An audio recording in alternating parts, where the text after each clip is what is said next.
conversation. Yeah. Okay, 2024 fucking MMA. matchups. Talking about my fucking dentist. 2024 matchups we are looking forward to.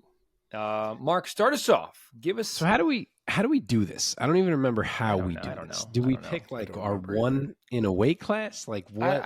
I don't think this has to be very structured. I think this can be just a flowing conversation. All right. Yeah, I mean, I can guess tell I'll you s- right now, I picked like a handful for 2024 matchups. I picked like a couple for the potential crossweight dream fights. I picked like another Yeah. handful for Breakout How many do we want? Stars, and then I did one for each.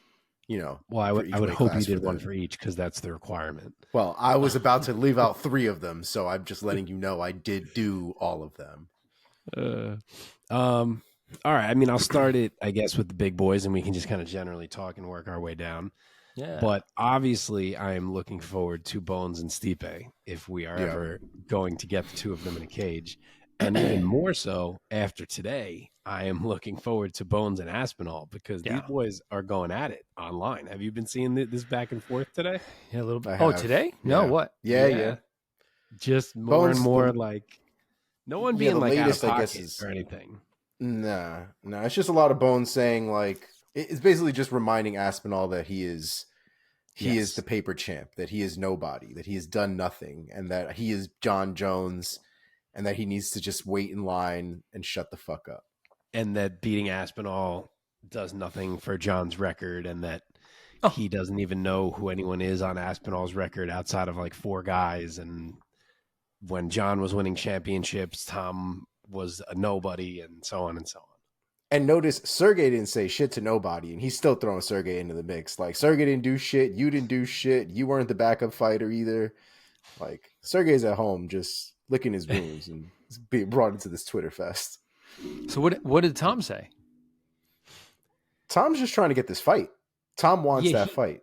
He's been a little bit vocal lately about how ridiculous he thinks it is that he has to wait, even though he's the interim champion. And I guess that's what set John off. Like he's been saying, if John can't fight, then Stipe should be fighting him. That kind of a thing.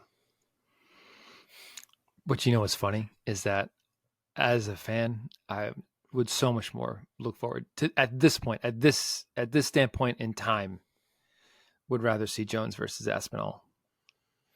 Yeah, I mean, Sorry, time plays such a big factor in these things that it's like we're getting to this like Mayweather Pacquiao point where it's going to be 5 years after we all actually wanted this fight, and then the fight's not going to live up to, I think, the expectation we all really had in our mind, right? Stipe is going to be so much older. He hasn't fought either. It's not like he's been active throughout this entire time. Right. So it's just, and neither has Jones for the most part. He's fought once and he was in there for 10 seconds. So who knows? Yeah, hopefully we get both of them. John made a comment too about alluding to that he will have done everything he has to do after he beats Stipe. And then someone said like, so are you retiring? And then he said, no, that's not what I'm saying, but I could, or something like that. So of course he could. It seems like he doesn't want to come out and say that he is, which I guess is encouraging for those of us hoping to actually see him fight Aspinall. I mean, at this point, John has made his way through like 2 or 3 generations of fighters. Yes. And there will always be another great young up and coming light heavyweight or heavyweight. So yeah, I mean, at some point he's going to have to stop, and there's going to have been some another huge up and coming young star who is like, oh, but you never fought me. But who cares? Yeah. He's John Jones. You do it. You get 12 title wins in a row. See how easy it is. I think that's Aspinall's point to a certain extent. Then give me the fucking opportunity, because right now I'm sitting waiting for you 2 old bastards to do something, and I'm ready to fight. So you can't tell me I don't have anything on my resume when you assholes aren't letting me work. So there's a little bit I get from Aspinall as well. He's asking for a fight. John Jones is hurt until God knows when. Stipe supposedly is ready. So let me get that on my resume. You telling me I don't have a good resume? Let me fight Stipe and let me put it on my resume. I get it why he's saying that. I still, and I've said this all along, I still will not be shocked if we end up in a scenario where he takes a fight with someone else. Because he's just itching and doesn't want to, by the time they announce Bones and Stipe and they announce it for fucking August, is he going to be like, cool, I'll wait till December to fight? Like, I don't know if he is. So I wonder if you wouldn't. I mean, it would be interesting, right? If you had the heavyweight championship, Jones and Stipe, and then co-headlining, you'd have the interim heavyweight championship, I don't think they would do that. That right? makes it seem That too seems stupid messy to have it on the same card. Yeah. Yeah. Yeah, man. It could go either way. I could see it happening either way with Aspinall either sitting out or fighting somebody. I mean, I'll tell you this. I do think that I think Tom Aspinall, out of all heavyweights, probably has the best skill set and attribute set to go up against John and to give John a real run for his money. I mean, we haven't really seen any. The problem at heavyweight, man, is nobody wrestles like John Jones. That's really the reality. You have Curtis Blades, and Curtis Blades, frankly, doesn't do John Jones any justice when it comes to what to look forward to. Like, I can't compare the two and be like, well, you know what I mean? Like, Curtis Blades doesn't really do it for me as far as an overall fighter. John Jones obviously is one of the best, but we haven't seen Tom Aspinall tested, I guess, in that sense, right? We don't really know what his takedown defense is to that extent. We don't really know what his ground game is to that extent, right? Could he like Vitor Belfort? Yeah, his ground game is great. No. What I'm saying is can he Vitor Belfort John Jones's arm? Is my point, right? Like, could we see something like that happen in the event John Jones does take him down? Like, I feel like there's just not enough information on Tom Aspinall because we haven't seen him in a lot of these high level, super elite moments for a long period of time. Like, look what he did to Sergey. Yeah. He wasn't in there for that long. He murdered Sergey. So it's, he beats everyone too quick. He does. I mean, yeah, you guys and know we've seen nothing. That's been my dream fight for like 2 years, maybe more than that. Yeah. So yeah, I mean, I'm praying for it. Mm-hmm. Yeah. One other, just since you mentioned Blades, that I am looking forward to at heavyweight is I am really looking forward to this Almeida Blades fight, just because of the questions it's going to answer for us about Jailton Almeida and exactly how good he is. That's going to be fun to see. Yeah, man, Almeida. Imagine if Almeida fought John. Oh my God. Okay. I can't imagine John wants any part of that, to be honest. Not to say that he's scared. Not to say that he's scared, but there's a risk I feel like that comes with like he's getting into the realm of people that don't really have names, right? Like that don't come with the things that are attached to a name like Stipe, and there are real risks with fighting these guys. So I can't imagine him wanting to put himself at risk for somebody who's going to bring him no value. Right. At this point, John is a superstar. Yeah. I think we're going to get 2 fights out of John. I think he's going to fight Stipe, and gun to my head, I think he's going to say, I am going to beat whoever is next out of this new breed. If it's Tom, it's Tom, and plan to walk after that W. Whether he gets that W is a different story, but I think we're getting 2 more fights. That's my guess. I thought you were would imagine it seems very John Jones to take the belt, right? Take his belt, beat Stipe, and then be like, I'm gonna fuck this division up, and then beat Tom, and then be like, okay, do what you want. Bye. Yeah. You're gonna live in disarray now for the remainder of the heavyweight division. Yes. That's exactly what it would be. Okay, moving down now from heavyweight. Unless you guys have any other heavyweight matchups potential. I'm good to move. Okay. For me, this is still connected to heavyweight. For 2024, if this could ever happen, other than Alex Pereira versus oh my God, I mean, so many light heavyweights. Like, I feel like he still just got to light heavyweight. Just the striking matchup that it would be, I think him versus my man Khalil Roundtree Jr. would just be jaw-dropping Muay Thai on display. I'm not mad in at the that. UFC. I'm not mad at that. Yeah, man. And obviously, him against Jamal Hill would be great. Yeah, I'm pumped for that one. Had to walk and frankly, away. I'm pumped to see the winner of it, potentially, if the cards fall into place, fight Ankalaev, because I think Ankalaev is someone who answers a lot of questions about Hill or Pereira that we haven't seen them necessarily deter someone who can do the things that he can do. I mean, Hill deterred Glover. Pereira, we haven't big time really seen anything in that regard quite yet. Yeah, this is true.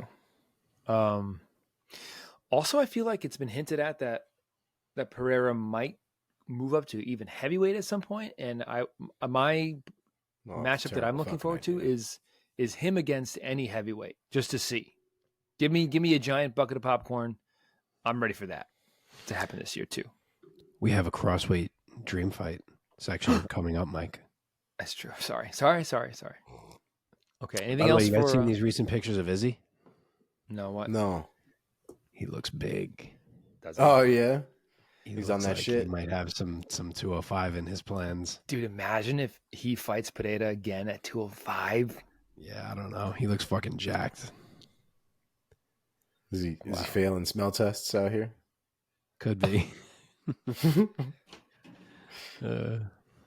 Okay. Want to go down to middleweight? Let's do it. Omar, do you have anything to lead us off with at middleweight? I do. I want to see Duplessis and Adesanya. 100%. That's the one I want. There's too much crazy shit that's gone down there, and Duplessis has made an argument. What he did to Robert Whittaker still baffles the shit out of me, and so I think he's earned it, man. And I think especially if he beats Sean Strickland, how can you deny him that fight? That fight is tailor made at this point. Dude, we need to know who's the All Africa champ. We need to know. Yeah. If he beats Strickland, the question is, does Izzy deserve a title shot? Not does Duplessis deserve anything? No, I mean that's fair. That's fair. And I think Izzy would have to come back and at least take one. A Sean Strickland rematch if Sean Strickland loses is probably not the worst idea.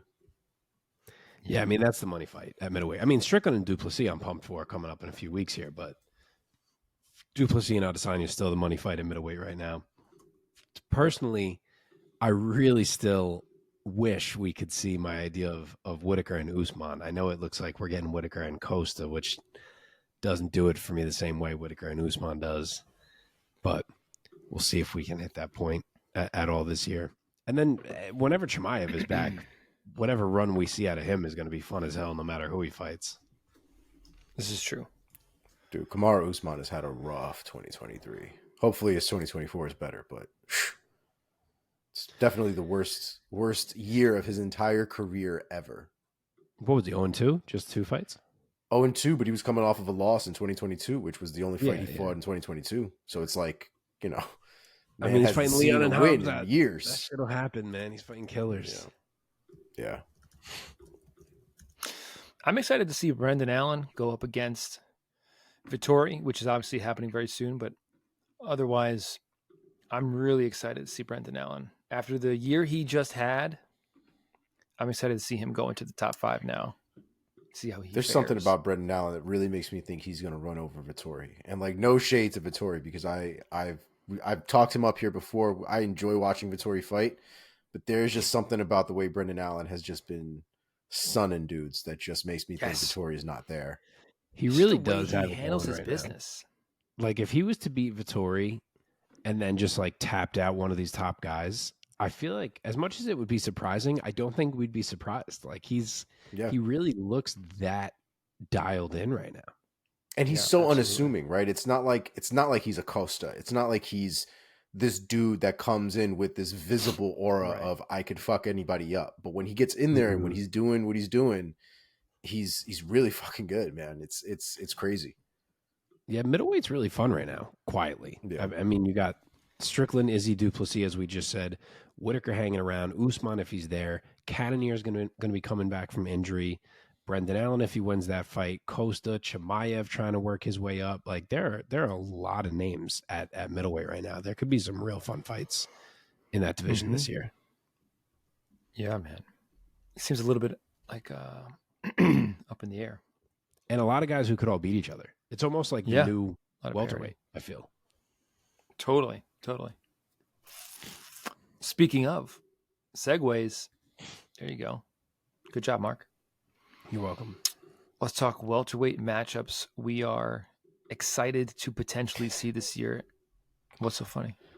I got another 185 fight I forgot to mention. Conor McGregor and Michael Chandler, everybody. That's the 185 fight I want to see. I'm not referring to that as a middleweight fight. Get out of here. Never. It's gonna be a 205, guys. Did you see that? Did you see that video though? Because Paulo Costa.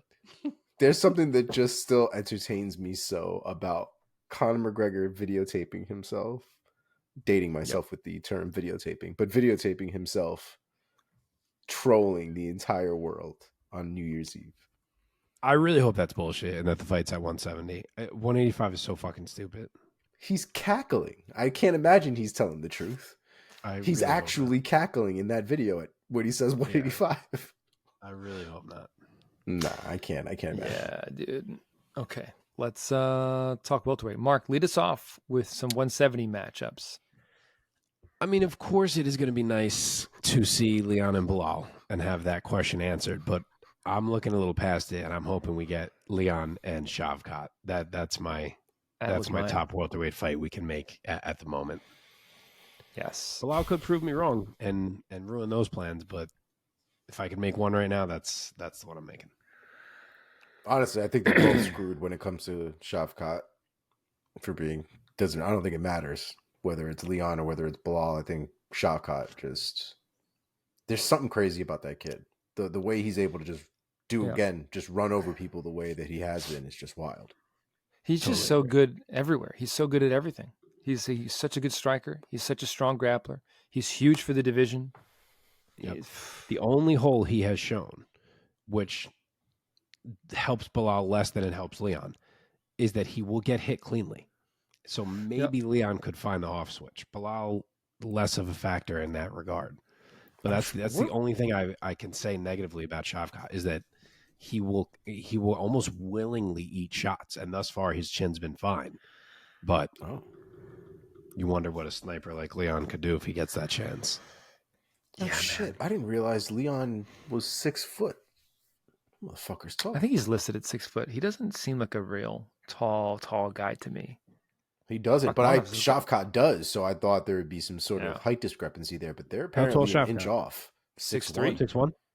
No. I was close. And he looks like a tall dude. He looks significantly taller than Leon, just comparing them in my mind, not having seen them next to each other, but apparently they should be right there. Oh, I didn't think they were so different, yeah. Oh, I did. Yeah, I did too. My other welterweight, I mean, you could make a million fights in all these divisions that are great, but we have to move on to other things. But if I could pick one other welterweight fight, let's get Ian Gary and Wonderboy in a cage. Yes, there you go. That would be great. Or MVP and Wonderboy. Oh my god. Yeah. Totally. I keep honestly MVP's coming. Give Ian Gary till the end of the year, and you might need Ian Gary versus MVP too, just for the promotional aspect. Ian Gary knows how to sell himself, man. He's doing work in the welterweight division there, and actually, if he racks up and actually fights this year and racks up some wins along with that mouth, I mean, that move, he's right on track. That was bad. 3 up and comers at welterweight who are cracking into the top 10 now are Gary, Della Maddalena, and Renat Fakhretdinov, who's 15th in the UFC right now. Yep. Those 3 guys. Watch out for those 3 guys, man. Even Brady, you could mention in that breath too. Sure. Yeah, Sean Brady's like, what is he, 16-1? New to the mix for the most part. Yeah. Okay. Onwards and upwards. Lightweight. We have Islam Makhachev still at the top of the heap as the lightweight champ. We have Charles do Bronx Oliveira right there. Omar, what do you think? Honestly, man, the one I want to see is Poirier and Nate Diaz. That's the one I want. Nate Diaz is not under contract. That don't mean he can't fight. Yeah, but the rumors are swirling. Sure. Come on, dog. You know how this works. Come on, dog. One fight deal. Yeah, I would love to see that fight. Yeah, of course, I'd love to see it, but I don't know. We're talking about. Yeah. It broke yesterday now that apparently Nate and Jorge are going to box each other. So I had hopes though that we might see Nate on UFC 300, but maybe not. I will tell you this: the fight that I am most. They're going to make so much money. So much money. Oh my god! Just boxing? Stop! Holy shit! I wonder if it's going to be for Jorge's promotion. It might be. Could be. I remember Jorge saying he wasn't going to fight for his own promotion. He did say that, yeah. Oh, okay. For me, the lightweight matchup that I am most looking forward to is the rematch between Islam and Charles. Me too, except it might end up being a rematch of Islam and Sarukian instead, because Charles got to get past Sarukian now. Oh, that's true. That's true. I mean, either of those, whether Islam is fighting Charles or Sarukian, is going to be great. And so will Islam and Gaethje, if that's ever going to fucking happen. Do you know we've been saying this kid's name wrong apparently this whole time, or at least pronouncing it not correctly? So I thought it was Arman Sarukian. It's Sarukian. Oh, okay. They don't say that on the broadcast.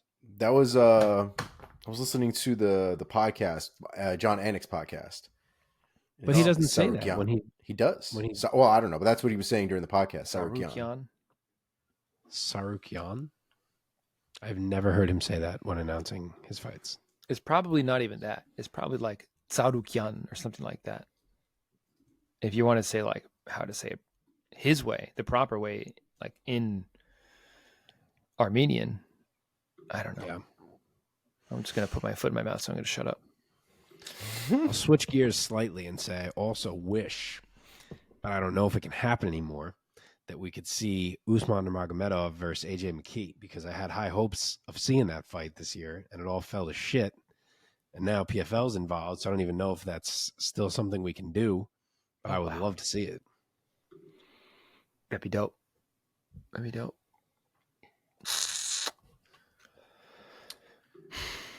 I know we have Benoit Saint-Denis against Poirier, but yeah, dude, how exciting is Saint-Denis, man? Him against anybody right now, I'm like, fucking tune in.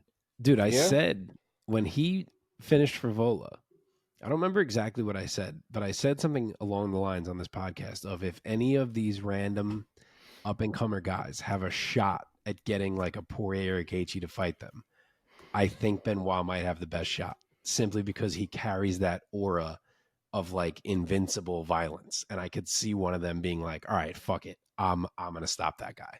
And maybe that's what Poirier thought, because here we are. You did say that on the show? I'm 99% sure. Now I got to go back and try to find it. See, at this point, Mark has enough of these Nostradamus predictions. If and when we have a bigger following, we need somebody out there to like clip together Mark's like a 3 month ago thing that he says in the show, like, and it like fully coming true. It happened again tonight over the text. What got announced, and you were like, with the Josh Parisian, the Cuban guy, Parisian. Yes, yep. You were like, that's what I said would be the perfect matchup. Yeah. Josh Parisian being offered up as sacrificial heavyweight. And Omar was like, no, that's not fair. And I was like, yeah, but that's probably what'll happen. Anyway. For the record, still think it's pretty unfair for Josh Parisian, but here we are. Yeah, it's not fun. Not fun. Pay that man his money, man. Pay that man his money. All right. Let's go to featherweight, right? We're good with lightweight? Yes, yes. Omar, lead us off with your favorite potential featherweight matchups this year. I do not have one for featherweight. Like I said, I picked a handful of fights that I was just looking forward to. I cannot wait for Yair and Ortega too. Such an unanswered question that I need to be answered, and I can't wait for it. Honestly, I can't wait for this title fight with Topuria and Volk. Yes, that's also going to be amazing. Yeah, I mean, if there's one for featherweight that I have to pick, it would probably be the Volk and Topuria one. That one, to me, is just going to answer all of the questions, because Topuria at this point has been relatively flawless. Alexander Volkanovski at featherweight especially, obviously, has been flawless. So I can't tell you who I think is going to win that fight. Yeah, it's a great fight. Volk feels a little bit vulnerable for the first time. Like we talked about this, but like once you see him lose, it's like, fuck, could it happen again? Topuria's really good. Yeah. I'll give you one other. Yeah, sorry, go ahead. No, please finish your thought. I was going to say, I'll give you one other, since I threw a Bellator one out there last weight class. Again, I don't know if this is off the table, but I was really pumped to see Aaron Pico get his shot against Pitbull. And I don't know if we're still doing that, but I hope we are one way or another. That's a good one. Agreed. My house is falling down. It is there is a twister outside. You're like, Pierce Brosnan just knocked on my door Yeah. to track this twister. That is a deep cut. Any other millennials or Gen Xers who are listening? It was Omar not. It was not never Pierce saw Twister? Brosnan, dog. It was not Pierce bro. Brosnan. You It want to wasn't? put money on that, Twister? dog? Because I watch Twister on like a monthly basis. Do you really? Yes, I do. So both Who of was you it? know when I said It there was was, a twister outside, I was picturing Wizard of Oz. Oh, well, Jesus The Christ. Twister. Nah, I was also picturing Twister from the 90s like Mike was. But it is not Pierce Brosnan. It is, what is this? Bill Paxton. It was Bill Paxton? Is it Paxton or Paxson? Paxton. Are you sure? How sure are you in that? Are you confident? I would put up my house for that. I'm 100% sure. What was Pierce Brosnan in? Was he in the volcano one, the movie? He was in Dante's Peak. Dante's Peak. That movie was so Volcano is a better sad. movie, but yes, he was in Dante's Peak. Don't question Omar about movies ever. Amen. True. Amen. Dude, the scene in Dante's Peak where the grandma or like the old lady got out of the boat in the acid lake. Oh, that was so sad and also horrific fuck to told her see to get out as the a boat? kid.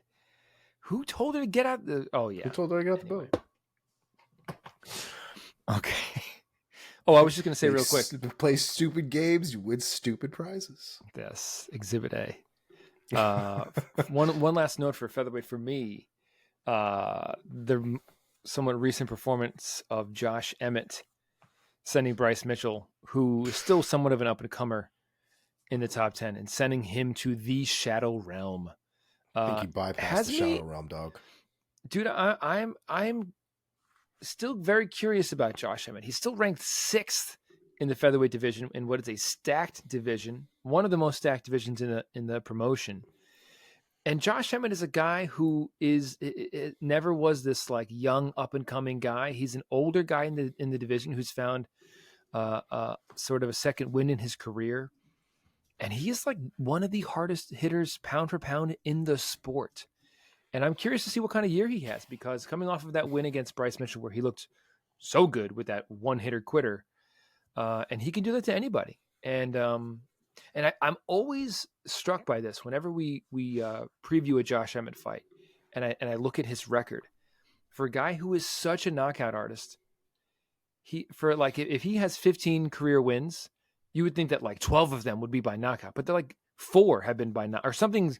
A surprisingly small number of overall wins have come by knockout, which only makes me feel that he kind of discovered or unlocked his power, I guess maybe a little later in his career, maybe. I wonder what he would say to that. But I wonder if he's going to have sort of a Jan Blachowicz kind of year this year, where he's kind of been a journeyman kind of a guy, if you know what I'm trying to say, and kind of has had his ups and downs, but he just strings together like 3-4 great wins, and next thing you know, he's in a title shot again, and next thing you know, maybe he has gold wrapped around his waist by the end of the year. But we'll see.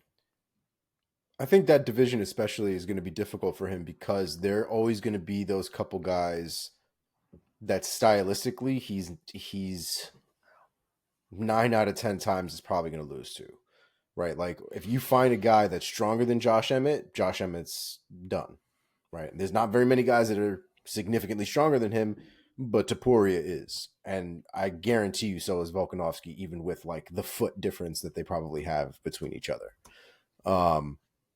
If you got guys that are dynamic, that are really good at long range striking, that won't let Emmett come inside, Emmett's a little fucked. You know what I mean? Mm-hmm. We saw that with Yair. Yair gave 0 opportunity for Josh Emmett to land any of that bullshit on him. I think Yair might have gotten hit maybe once, maybe twice, something like that. But even still, those were, I mean, compared to what landed on Bryce Mitchell's face, those were glancing shots. Nothing landed like clean directly into the center of his face. So I think that Josh Emmett has a ceiling in that division as long as the guys at the top remain at the top. I think he's elite fighter for sure, but his style doesn't lend well to some of the guys that are there currently. Yeah. Yeah. All well said. Okay, bantamweight. Let's look at bantamweight. Mark, start us off with your preferred fantasy matchups, potential matchups. I didn't get too crazy here. I mean, the obvious ones, obviously, I'm looking forward to O'Malley and Cheeto. I'm looking forward to Marab getting his crack at Henry.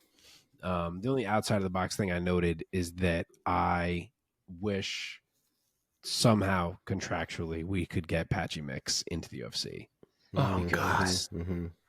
I mean, there are quality guys in Bellator, but like he's beaten most of them now at this point.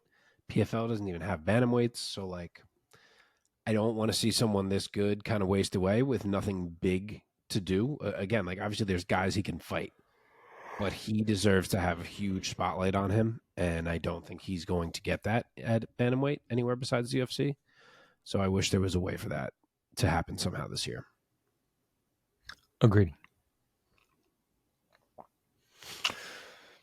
So many potential matchups here because their champ, Sean O'Malley, has not fought that many top 10 guys or top 5 guys. Right? Yeah. In the top 5, Yeah. he has only fought Aljo and Piotr Jan. He hasn't fought Corey, hasn't fought Cejudo, hasn't fought Marab. Sean and Corey is so fun. I know. I think that's mine. But this is, I mean, that's kind of what happened, I feel like, with McGregor after a certain point, especially in the featherweight division. Like he fought the people they put in front of him, but after a certain point, it's not like he cleaned out that division. He was there.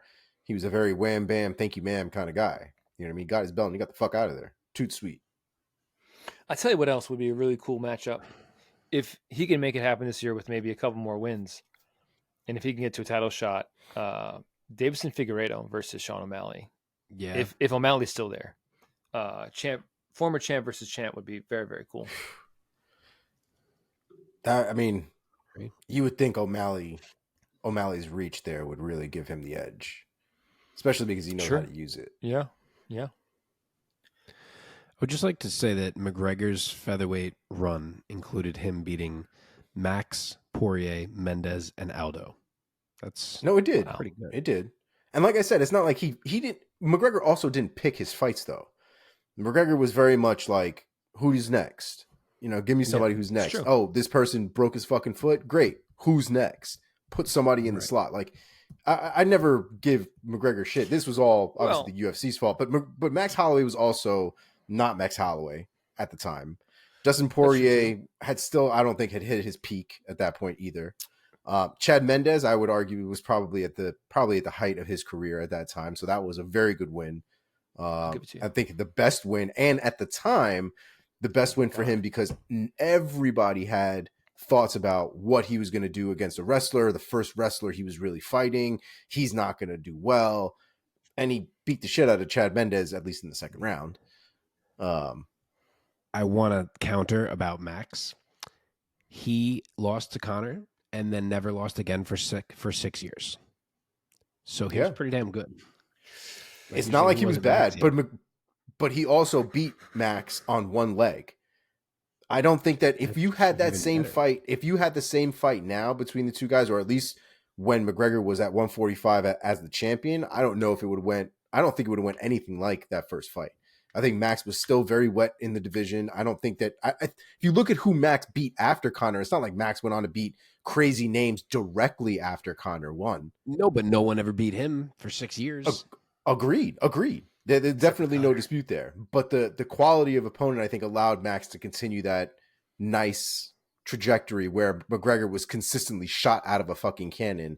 Next person, you know? Yeah.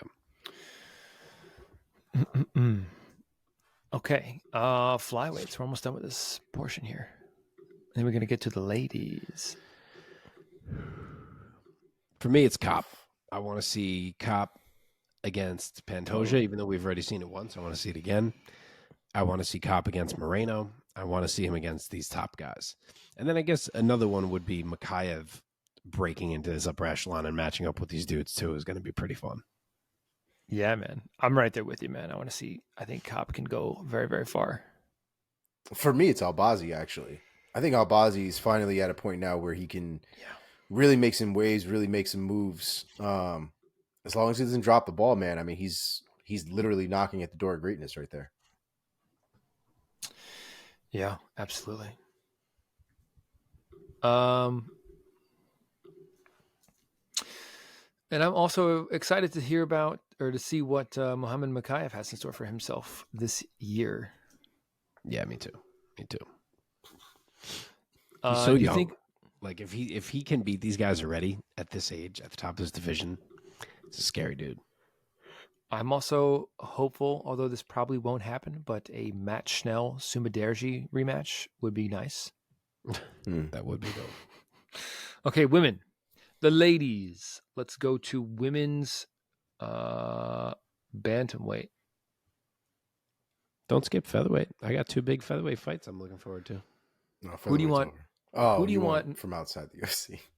Oh, go ahead. Yeah, we got 2 big ones on the docket. Yes, women's 145. So sorry. Pacheco Cyborg and Harrison Cyborg. Give me whatever one we're gonna get. Hopefully both. I am here for both. Yes, absolutely. Like I said, once Norma Dumont was out of the mix, your boy was out of featherweight. They are potentially like, I don't want to say, I don't know what the right word is, because it's certainly not like career making. Cyborg's career is long ago made. But like, if she ever beat Pacheco and Kayla back to back, or like finish them both back to back, she would be like, you could argue she's the GOAT of all women ever. It would really be a final stamp on her resume. I mean, obviously she lost to Amanda, and most people are going to say Amanda's won, but there's a discussion to be had, especially after Amanda lost to Juliana Pena. Yeah, that's what I mean. Yeah, Cyborg has nothing else. Yeah, the GOAT girl. Okay. Women's, but listen, what about Norma Dumont, guys? She's bantamweight now. They need to start giving that girl some fights. No, I'm sure she's not thrilled about having to cut weight again, though. Her fight just fell off, I'm pretty sure. Yeah, Yana Santos. It got canceled, right? Let's. Yeah, it was supposed to be for this weekend, right? Oh yeah. Okay, there you go. I was gonna say, I thought I saw that. Yeah. Let's talk about bantamweight, the championless division, which is pretty rare. The current GOAT, Amanda Nunes, has retired, leaving a gaping hole atop the women's bantamweight division. You have Juliana Pena ranked first in the UFC rankings. Also, Raquel Pennington still there at the top of the division after all these years. Mayra Bueno Silva, Kellen Vieira, Irene Aldana is still 5. Holly Holm is still 6th. Mark, give me a name. Give me 2 names. Who do you want to see fight at bantamweight? I'll give you a name that you didn't say. I think the most interesting thing that could happen at bantamweight this year is that Valentina Shevchenko finally moves back up to bantamweight. Wow. That's what I'm hoping for. I love that. Especially since it's fairly beatable at the top. That's so funny. I Don't actually had that disrespect same my girl thought. Juliana Pena. Did you?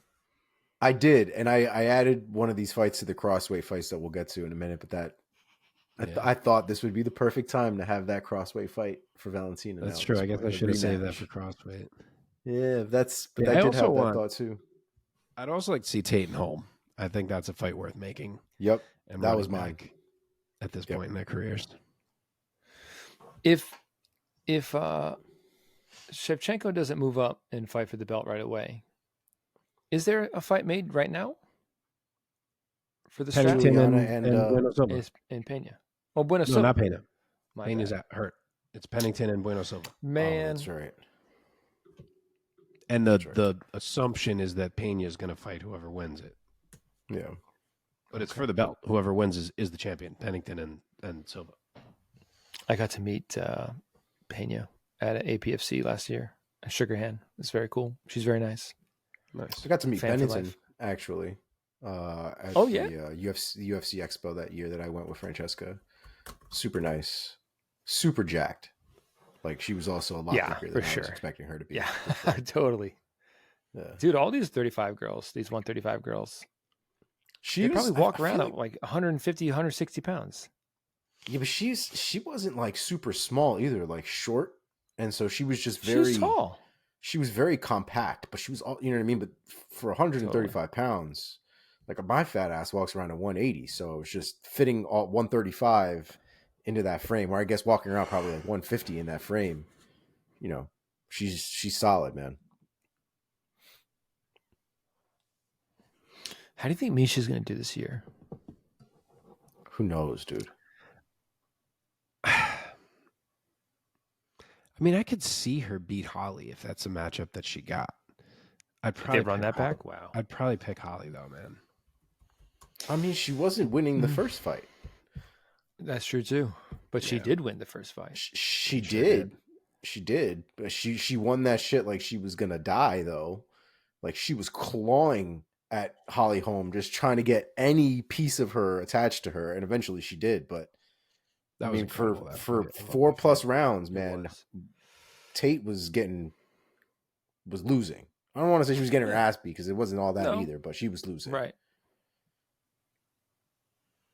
Yeah. That'd be a cool rematch to happen. Dude, I was so happy when Misha Tate won the belt. Oh, me too.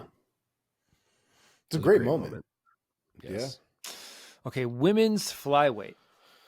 Valentina's still at the top unless she moves up to bantamweight, as you guys alluded to. Alexa Grasso has the belt. We have our girl, Erin Blanchfield, Manon Fior, Chukagian is still up there. Andrade is still a top 5. What do you think, Omar? I think Macy Barber is knocking on the door. Let's go. I think there's a lot of Yes. there's a lot of good fights for Macy Barber this year. I think she looked a lot better, I thought, this past year than she did prior to that. I think if we're being honest though, man, I think Grasso, especially with this belt, if Shevchenko moves up, I think there's a lot of good opportunity for Grasso to put in a lot of good work at flyweight. I really think Shevchenko is probably the hardest fight currently for her, and I think she did well in both. I think if there's a fight that I'm looking forward to, it's probably going to be Grasso and Blanchfield, man, because Blanchfield is also real fucking good. Mark, what about you? Yeah, I'm in the same boat. Mine's a little more generic. It's kind of that there's like 4 girls in this division right now in Valentina, Alexa, Blanchfield, and Fior. And we still don't have the Valentina Grasso answer. Blanchfield and Fior still haven't got their shot at the top. And I kind of feel like it's like this foursome of we don't actually know who the best girl is. So I just hope we get like maybe Valentina, Alexa again. Obviously, we know we're getting Blanchfield and Fior, and then the winners able to fight each other, and that we get this question answered this year of who is truly the best flyweight. Her name is Erin Blanchfield. Mark. the champion has a name. Her name is Erin Blanchfield. I also Dude, it's really gotta want to be- see Andrade and Esparza, which I always bring up, but we've still never seen it, and I need to see it. Yeah, it's true. How far? Because I know Esparza just had a kid, and I thought that was why she Yeah, she's back pretty was- soon now. She is back pretty soon. Okay, Last I I don't know when that was. heard, because she's been out forever. Yeah. Well. Okay, let's finish up with strawweight. We got Zhang Wei Li sitting proudly at the top. Carla's ranked first in the UFC rankings. Yan Jiaonan, Tatiana Suarez, watch out. Marina Rodriguez is still there. Mackenzie Dern still holding on to a top 10 spot. Well, I just fucked up divisions. Wow. Andrade Yeah, I was just and thinking to myself, you Esparza put- is this division. Yeah. That's my bad. Redeem yourself, Mark. Give us your hopeful matchup for this year. Oh, it's Suarez getting a title shot. Let's I- go. To me, Correct. she gets past Lemos, and then whoever is the champ at that time. I don't know if we're gonna get like Weili and Yan first, which I'm totally down with if we are. But I want to see Suarez get her title shot. Agree. Honestly, man, I can't see Suarez losing right now. Like I think we're kind of at that point in her career where she had a lot of hype behind her before her injury. She looked good back then. She looked just as good, I thought, when she came back. I think she's good, man. I think Tatiana Suarez is going to end up, spoilers. I think she's going to end up being the champ and holding that belt by the end of the year. But I think her and Wei Li is going to be is an eventuality, I think, at this point. So I'm hoping that happens sooner rather than later. Yeah, the match for me is Suarez challenging for the title against Wei Li. That is the best fight you can make at 115 pounds. Period. And those, thank you very much. I'm gonna tell you right now too. If that does happen, her and Patchy Mix could really do something as far as getting some money based off of the fact that they are a championship couple, 2 organizations. There's money to be had there all over the place for a situation like that. Hopefully she can get him into the UFC. Would that be a first? I guess it would. Of champion couple? I guess so. They're not the first couple for sure, but even across organizations, in terms of champs organizations, I think so. So. Oh no, okay. Cyborg and Cyborg though. Cyborg wasn't a champion. I thought about them, but male Cyborg was not champion of a major promotion. Right. Yeah. Okay, there you have it. Let's transition now over to talking about potential cross-weight dream fights. My house is getting fucking pelted with things. Omar, go first. My first one is Ian Gary and Sean Strickland. Like, I want that tomorrow. Yeah. Tomorrow. Yep. That's a great fight. And that would be a great fight. Yes. From a stylistic standpoint, that would be a fantastic fight. But, like, the drama. It's the drama. The shit talk. Oh, my God. Yeah. Yeah, man. Strickland would be merciless at those press conferences. Honestly, so would Gary. I think it would be the two of them just going back and forth with each other. And they both have very different deliveries as to how they do things. It would just be a shit show. Let's be honest. It would be a massive shit show. But a lot of fun. But Gary's a guy has good attributes and good size for welterweight. Strickland's a guy who we know, and if you don't know, he's a middleweight champ, but he used to fight at 170 pounds. So I don't think they're too far off. Gary obviously is going to be the taller man. I think that'd be a good fight. Yeah. Oh, I agree. I wouldn't even be mad to see Gary move up to 185 to do it either, to be honest. He'd have to. Strickland's not making 170 anymore. You don't think so? I don't think so. No. He's gotten pretty big, dude. He's filling out. He looks like he walks around at 200 plus, like on a regular basis. He's a big guy. He's a big, tall guy. Yeah. Okay, Mark, give us one. My first one is a little bit outside the box, and I'm sure it's not going to happen. But UFC 300 is a little desperate for star power, and it's supposed to have these prestigious fights on this famous card. I wish we could find a way to get Demetrius Johnson back in the UFC for one more and have him fight Pantoja at UFC 300. It would be incredible. And he is supposedly done with one. I don't know what the money and contract situation is, but that would be my number one dream if I could pick it, to see him in the UFC again. Okay. I had no idea Demetrius Johnson was done at one. When the fuck did that happen? That's why I clarified. I don't know contractually, but he has said that he may not be fighting anymore. So I don't know if they still own his rights or not. I don't know the exact status. Very well. Yeah, I don't know. All right. Again, I doubt it happens, but it would be a fucking hell of a way to pump up UFC 300. They should have at least one weird gimmicky fight in there of sorts. That's not a gimmicky fight. He's the best flyweight on the planet. But not gimmicky like fucking Jake Paul, but gimmicky like that, where you take Demetrius Johnson out of retirement or out of whatever, and you bring him in out of nowhere to fight, the bantamweight or the flyweight champion of the world. You know what I mean? Yes. Gimmicky in that sense. Well, Mike, you get this one?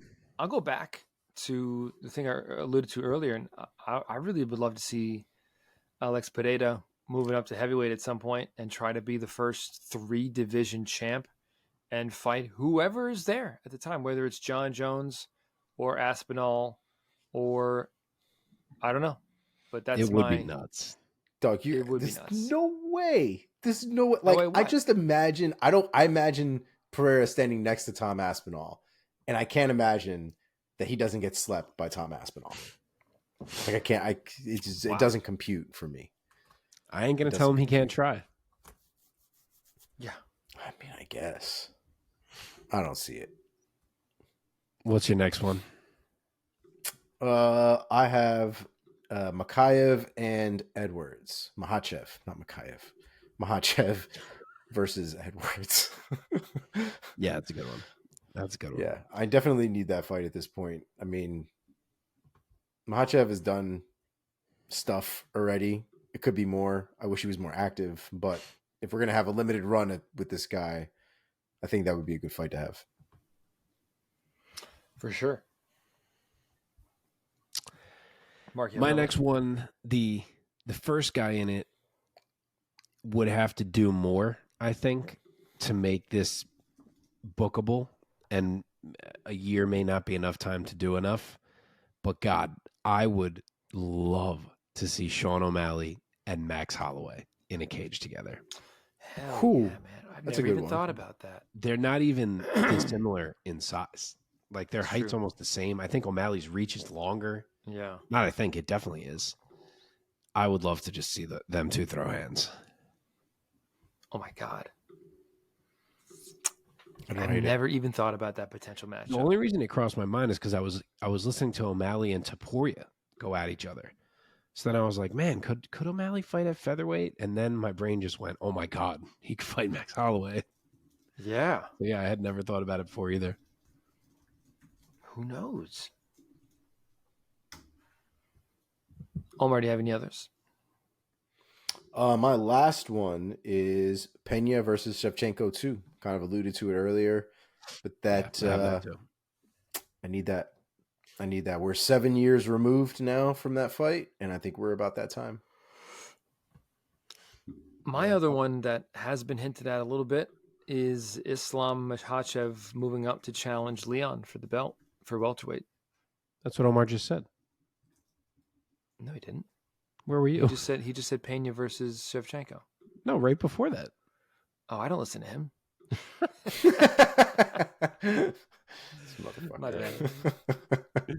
Good God. Well, then I agree with Omar that would be a great one to see. Mark, do you have any others? I think I have two more. Hopefully it's not Pena and Shevchenko too, because I said that already. I mean, I had that as well. But sticking with Max, and again, I don't know how any of this fucking shit is working with the Bellator dudes and what's even possible and who can get out of contracts and who can't.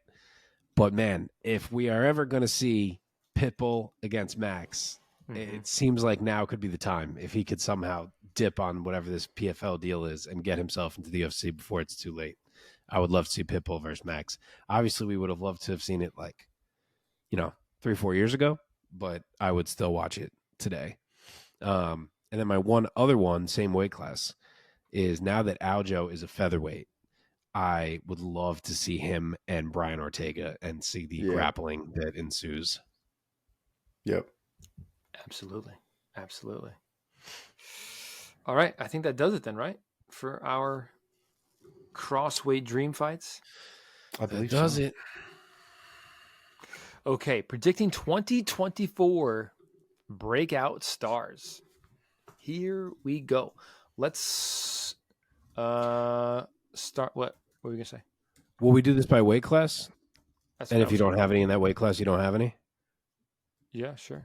Or how do you want to do it? Okay. That's fine. Should we start from the bottom and move up in weight, or start at Yeah, we can switch it up.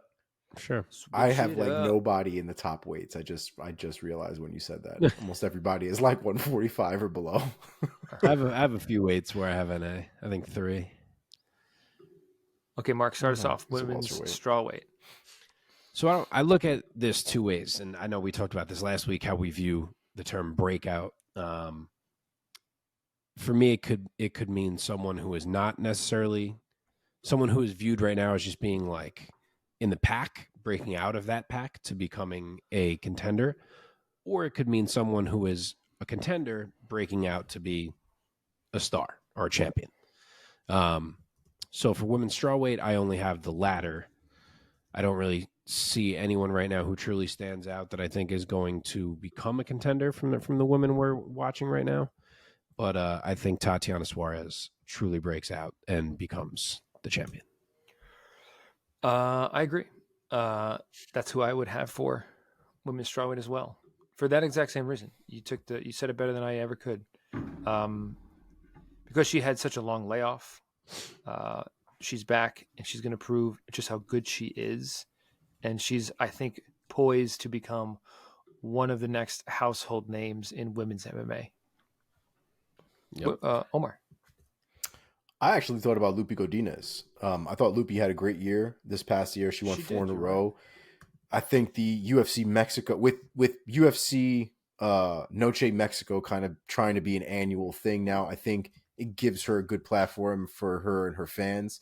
And I think the one thing that we talked about it, the show that we did after UFC Noche, where her and Tracy Cortez got so much attention in that crowd, and the arena wasn't even full. But when those two ladies walked out to do their thing, the screaming and the cheering and everything made it sound like that arena was completely packed. So I think there's something there. I think with the right matchups, the right exposure, should they continue to win? I do think Tracy Cortez also kind of falls in line with that as well, to be honest. But I just think the consistency that Lupi Godinez has over Tracy's inactivity, I think, is really what put me over the top there. So I think Lupi's gonna break out in terms of her success, in terms of her notoriety, people being able to recognize her, and I think she's gonna end up being, I think, probably top 5 ideally by the end of the year.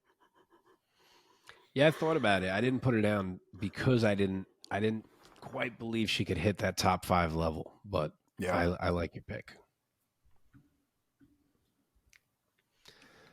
Okay, right, I will go up to women's flyweight. I will go first. She kind of is the only one in my brain right now who I think is really up and coming. Well, that's not quite true, but I think we picked Erin Blanchfield last year, didn't we? All 3 of us. We did, and we nailed that. We did nail it. But I was just going to say, like, I almost wanted to pick her again this year because I think she, now could potentially win a title. You could. But since we picked her 12 months ago, I think, she's retired in this category. So for similar reasons, I'm going to go with Macy Barber. I think this year she lives up to her nickname. I think she's going to string together a few nice wins.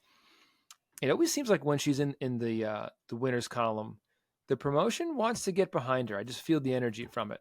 Yeah, they do. I think because she's very pretty, like, and she's a fan favorite, and she has a lot going for her.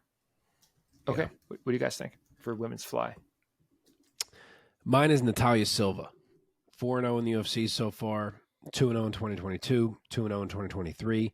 She has just crept into the rankings of late. I don't remember exactly how high she is. She may even be up around 10. I can't remember, but I think even if she is that high, it's kind of quietly that high. I don't think a ton of people are incredibly familiar with Natalia Silva, and I think that she is legit and is going to have a big year. Okay, Omar. That's also mine. I would also kind of echo the same statements about Tracy Cortez. I think if she can get her consistency in line, I think that she's got a good following. I think that she's got a lot of eyes on her that want her to win, and she brings a good fan base. So I really think that if she can get the consistency thing under control and really continue to be in the octagon for the year 2024, I think that she goes back to, because I think at one point she was still, even before, I don't know if it was before the pandemic, but like people enjoyed watching her fight. And then she just kind of, between injuries and whatever else is going on, like just didn't step foot into the octagon as much anymore. So hopefully, like I said, we get that figured out. I think she can really be a breakout star in 2024. Boom. Okay. Women's bantamweight. I will go first because I have to say I don't know for women's bantamweight. I took a long look at these top 15 rankings, and unless there's somebody outside of the rankings you guys think is going to catapult up through the rankings this year and become a bigger name, so I'm just going to go with my girl Norman Dumont and say that now that she has to cut weight to 135, she's going to take over the division. Let's go, baby. Let's go. That's not bad. I didn't pick anyone here. Same as you. I scanned it. I didn't really see anyone who jumped out that I thought was a clear candidate. So I got no one in this division. Norma, I just called you Norma. Omar, do you have Norma as well? Norma Dumont is my pick. She's going to be champion by the end of 2024. Let's go. Let's go. Geez. No, it's not. Okay, so that's not true. It's not true. Men's flyweight. Here we go. I'll go first. I don't know. I don't remember. Did I pick him last year? I'm going to go with Muhammad Makayev, maybe again, because he kind of had a weird year last year. I think he only fought once, off the top of my head. Makayev? Makayev? I think he fought more than once. Yeah. No. Look Twice. Okay. Filio and Elliott. Okay.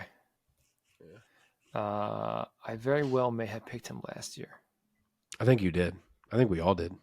Well, there you go. Well, I'm going to stick with the pick then because he has not, I don't think he's become a huge star just yet because he only fought twice last year. And so, yeah, there you have it. He's so young. He's so talented. And I think it is an inevitability that he's going to march further up into this top 10. I think he'll be top 5 by the end of the year. And he's going to be a big old star. He's going to make a lot of money. Mark. I'm going to give you 4 at flyweight. I think there's a lot of breakouts in this division. And 3 of them I picked last year. Kopp, I picked last year. I am picking him for the same level of breakout as I was then. It just didn't happen then because of all his booking issues, but I think it finally happens this year. 2 that I picked last year to kind of break onto the scene were Makayev and Tatsuro Taira, which both did happen. Now I think I am picking them again to kind of hit the next level of where they are. And then I'll also throw in Jake Hadley. Jake Hadley's a dude who came in with some hype. He has a lot of talent. You can see it when he fights, but he's been a little up and down. I want to say he's 2-2 thus far. I could see him riding the ship and that natural talent kind of getting harnessed in some smarter fighting out of him and him having a strong year where he's a name people are mentioning. Mm-hmm. Omar? I did not have anybody for flyweight. I guess if I had to pick somebody, it would probably be Tyra as well, just because I think, just like Mark said, Tyra, I think, broke in with his performances, but I think he hasn't. I think he's very much off the radar for casuals and people that aren't obsessive like we are. But I think we're going to get to that point, I believe, this year, especially with good matchups, good exposure. I think people are going to know who Tatsuro Taira is. Okay, welterweight, featherweight, Bantamweight. Excuse me, my bad. Bantamweight. Did I just say every weight class? Okay, bantamweight. Here we go. Mark, take this one first. So this is my other one where I have a lot of guys. They happen to be one after the other. I have Marab, who I think breaks through as a champion. Huh. Which I guess is a spoiler alert for what we have coming up in a little bit. And then I got 3 guys in the UFC who are kind of on the verge of contendership, who I think truly break through, and that is Kyler Phillips, Umar Nurmagomedov, and Javid Basharat. I think all 3 of them are filthy. I probably won't hit on all 3, but I would like to think at least 2 of those guys can deliver on the talent that they have. And then the wild card is Patchy Mix if he actually fucking finds a way to get over here, but we'll see. Hell yeah, dude. Man, my appreciation for Kyler Phillips is well documented on the show. I did not pick him. He's not currently in the UFC's top 15, so I don't know if he's going to become a star in that promotional sense this year. I feel like in the past year or two, he's had a lot of time off. So much. So much, right? Is it He had all a weird been injuries? suspension for like a contaminated thing or something. Oh. But yeah, he's so good. Omar? I didn't really have anybody for bantamweight either. Looks like some of my guys were for featherweight and lightweight. Shit like that. Yeah, I didn't have anyone for bantamweight either because so Wow, many man, of the five, guys. that's so funny. Yeah, that's true.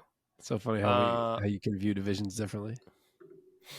I mean, in the top 10-ish, all those guys already are stars. And then outside of the top 10, your Ricky Simone's and your Chris Gutierrez's, I don't see them becoming huge stars. As talented as those guys are, they can keep stringing together wins and maybe break into the top 10, but I just don't see a Jonathan Martinez becoming like a big star in the sport. Nothing against him. He seems like a fucking great guy, and he's super talented, but yeah, I'm just... There you have it. Okay, featherweight. Yeah, go ahead. I was gonna say I'm hoping Yanez rights the ship. I picked him last year for Breakout. Would be nice. So did I. But yeah, I'm not gonna do it again. He's got to spend this year, I think, just like getting back to even now. Yeah. Okay. Featherweight. Omar, do you have anybody for featherweight? I do. Ila Topuria. I think one way or another, even if he loses that championship fight, I think his stock is going to rise so high. And I think by the end of this year, I think he's going to be one of the household names at featherweight. I think featherweight's going to be synonymous with guys like Volkanovski and Topuria. When you hear guys, pundits, and all these people talk about these divisions, and they always give a name or two, I think Topuria is going to be right at the end of that. Yeah, I agree. I mean, he's the high-level pick. I don't have anybody. I think very similar to bantamweight. So many of the guys in featherweight, because featherweight is such a stacked division with killers. So many of them are already pretty established. But in terms of that, Topuria is the one guy who, like a hot knife through butter, has cut his way up the rankings as a young guy. And he's just a killer. And he is another one who may very well have been my pick last year. But yeah, picking him again because I agree. And again, spoiler alert for the picking the champs at the end of the year. But I think we are at the precipice of the Topuria era at featherweight. Mark. So I only got one name for featherweight. I don't know where he's going to do it or how he's going to do it or who he's going to do it against, but I'm just going to be confident that Aaron Pico finds a way to have himself a year of finally elevating into being considered a top shelf featherweight. Okay, Aaron Pico. I also have one more that's Diego Lopes is my other featherweight. I thought you were going to have him. Yeah, but he's, obviously I don't think we're going to be champion status, but I think again he's going to be one of these names that after a few good performances and with that haircut, people are going to know who Diego Lopes is. Nice. Okay, here we go. Let's go to lightweight. Mark, would you like to go first? Sure, really similar to how I just described Pico, just because this whole, again, Bellator PFL situation is so murky, we don't really know exactly what's going to happen with any of it, but I will say Usman or Magomedov, one way or the other, finds a way where he starts being discussed amongst the elite lightweight names, and people realize just how good he is. And then my UFC name, someone who is certainly lower down the ladder right now, but has been quietly very impressive and is 3-0 in the UFC thus far, and I think will become a name to, not a name that's like in title contention by the end of the year, but a name that's in that, like Drew Dober level territory is Mateusz Rebeski. So the easy pick to me is Benoit Saint-Denis, who is now booked against Dustin Poirier. So this is kind of a cheap pick because it's kind of obvious that his star is blowing up. So there you have it. If you don't know, now you know. My pick for lightweight is Elves Brenner. Elves Brenner is a motherfucker, to say the least. And I don't think people even really know who that dude is. I'm hoping with a few good matches, just like some of the other names I've said, and good exposure, I think people will know who Elves Brenner is. But that dude fights like a wild man. People should know who he is. Okay, nice. I like it. Let's go to welterweight now. Oh my goodness. Omar, do you have anybody for welterweight? Welterweight? I do. He is a welterweight. Yes. I have Michael Morales. Michael Morales has had a great year for 2023. I think he's going to continue with that momentum, have a great 2024. He'll probably, I would imagine, he's already in the top some shit or another, right? He's certainly not ranked. He's not ranked yet? No. Definitely. He will definitely be ranked by the end of 2024. I'd be shocked if he was. Now you're making me look. That would be a bold ranking. No. But I do think that he could be ranked by the end of this year, for sure. He's a really good fighter. You could see the talent that he carries with him. He just needs the experience and the exposure, but he's got it. Totally. Mark? So I got two guys here, one kind of from each ilk. The become a champion level guy is Shavkat, and the other was Michael Morales. Oh, very nice.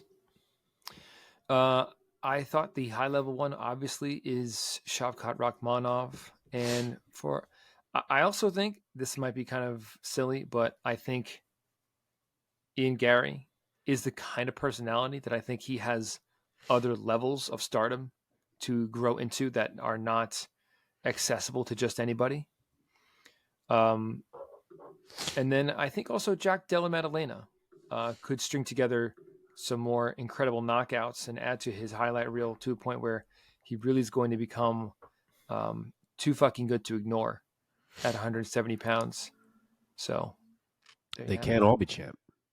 They can't all be champ. That's right. Okay, middleweight. I will go first. Actually, I don't want to steal Mark's thunder. Mark, you go first. Why me? I have two guys here who are on that lower level at the moment who I could see becoming much more of a name in the mix by the end of this year. Two totally different styles. That is the kickboxer Roman Kopylov and the wrestler Bo Nickel. Hey. Wow. It's a good one. Where do you have Bo Nickel ranked in your rankings? Super low. Be like 30. It's got to be like 35, 40, something like that. I was going to say, I think he's 40 something even. Let's see. 48. 48. Yeah, I mean, what do you want me to do? He's beaten Jamie Pickett, who is my second to last middleweight, and Val Woodburn, who is my last middleweight. He's literally beaten my bottom two middleweights in the entire roster. Yeah. And wasn't Val Woodburn like a replacement who was not even in the UFC? Correct. He signed like a one-day contract or one-fight contract? Yes. Yeah. But even still, let me ask you this. At the end of this year, this is similar to like who will be champ by the end of the year, but where will Bo Nickel be on December 31st of 2024? Will he be top 15? I don't know if he'll be ranked because I just feel like they don't, based off the fact that they just booked him against Cody Brundage, it really seems like they don't want to rush it. Okay. So I feel safer saying he'll be like in that outer area, like 2025 area, than I do to say he'll be ranked, but it's possible. We'll have to see how easily he dispatches of people and forces them to say, all right, we're going to move a little quicker. Right. I think because UFC 300 is going to be a big spot. And even though the name's not super huge, the event is, the moment is. So I think if he does well there and he performs there, I can't see that they don't give him an opportunity that gets him to a top 15 spot, especially if he can keep winning. Yeah. I don't think it'll take him as long as it took some others. And this kind of refers back to what I was talking about with Max Holloway, right? Where they didn't like fast track him, giving him all these opportunities. Max Holloway had to work for that shit, kind of like Leon did, and had to beat 100 fucking people before he got to where he got. Bo Nickel, though, is coming with the hype. He's coming with the talent. He's coming with all of it. And, you know, they're cherry picking his storyline basically for how they want him to go. Mm-hmm. Yeah. I think the next fight is the one that dictates everything, because you would like to think he'll beat Cody Brundage. And when he does, you would imagine then he gets his, you know, bit more established, bit more dangerous guy.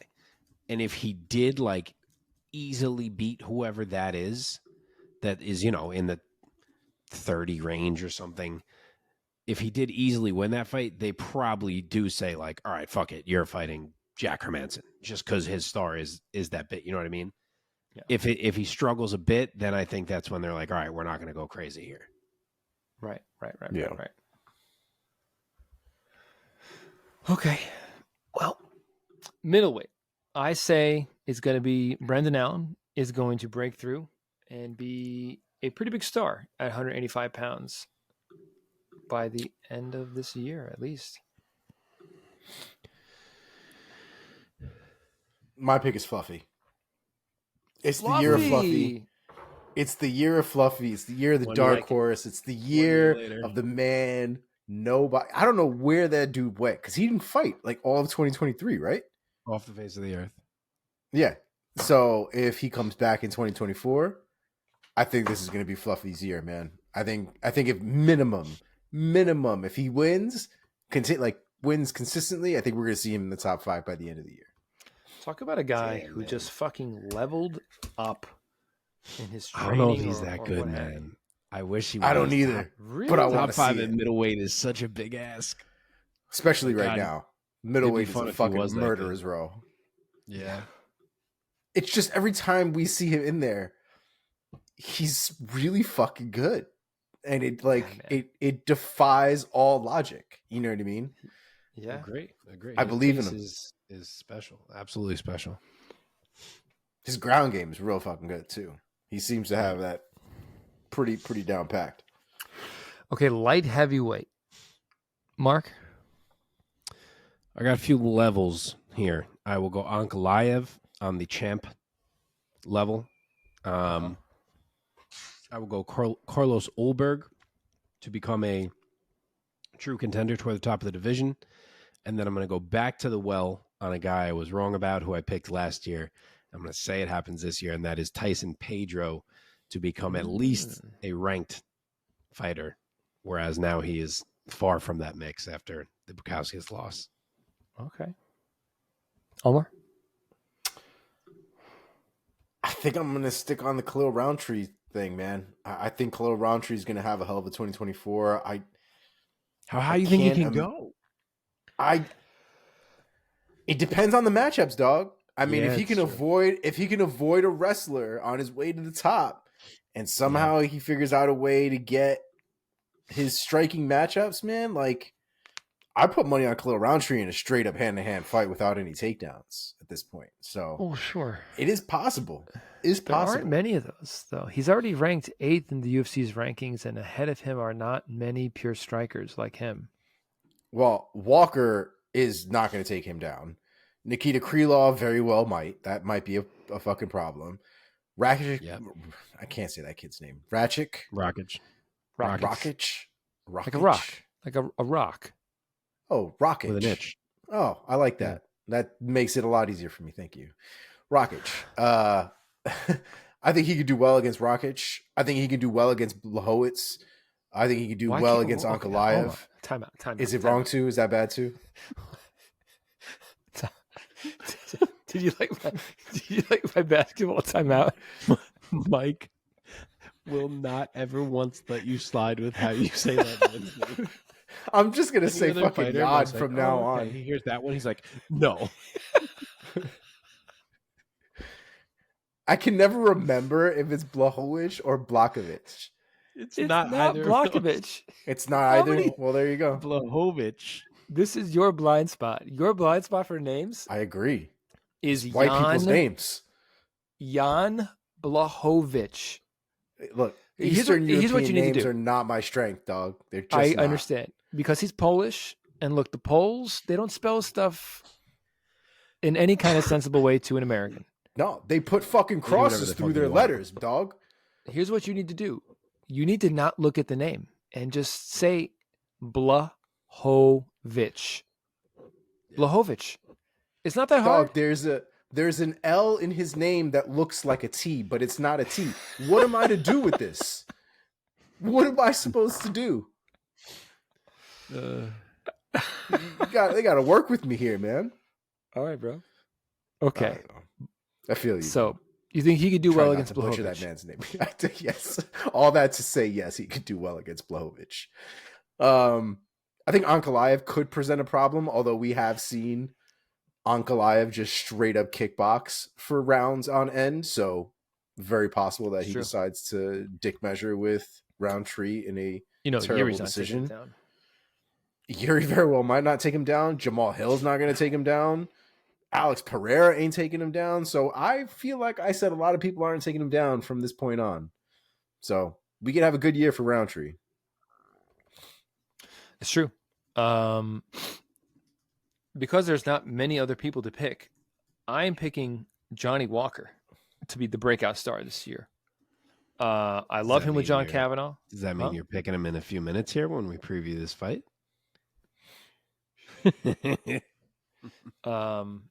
Yeah, I think he's poised to have a good year, a big year. Even though he did lose a couple more fights after he joined up with Kavanaugh, it seems like going. Yeah, it seems like under While Kavanaugh, he was being molded. Yeah, he's new and improved. He's more patient, and I'll go with Johnny Walker to really have a fucking great year and breakthrough. I don't even know if I like the new Johnny Walker. I feel like this is when... Well, what's not to like? This is when... Like... He's just not... To me, he just hasn't really been as exciting anymore. Well, it reminds me of when they tried to mold Clay Guida at Jackson Wink. And they, like, made him this weird... bouncy... Or was it BJ Penn? Somebody fucked with somebody's game at one point. And they looked terrible doing it and just very, very weird. And I feel like that's Johnny Walker now. It's like he's definitely more reserved. He's more, patient. But at the same time, part of what made Johnny Walker was his button mashness. Like it was the fact that he was a little crazy. And if we can find some middle ground, I think it would make sense. But if we're just going to be reserved the whole time, then it's also totally pointless. Totally. I mean, he beat the shit out of Anthony Smith. To your point, he probably could have finished him, and he didn't. Yeah. But he brought the pain.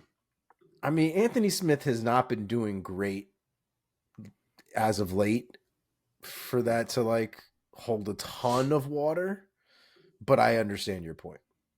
Like, Ryan Spann is making me look fucking terrible because I keep picking Ryan Spann. And it's, like, the only dude that loses to Anthony Smith now. So, I don't know.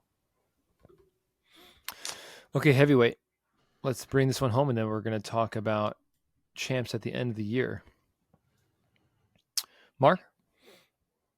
I have one name, and it may seem like it doesn't make sense to pick someone who is already the interim champion to be a breakout star, but I predict that Tom Aspinall is going to finish John Jones in the year of 2024, and that he will be one of the Wow, he said it. 2 or 3 biggest names in the entire sport of MMA by the time the year is done.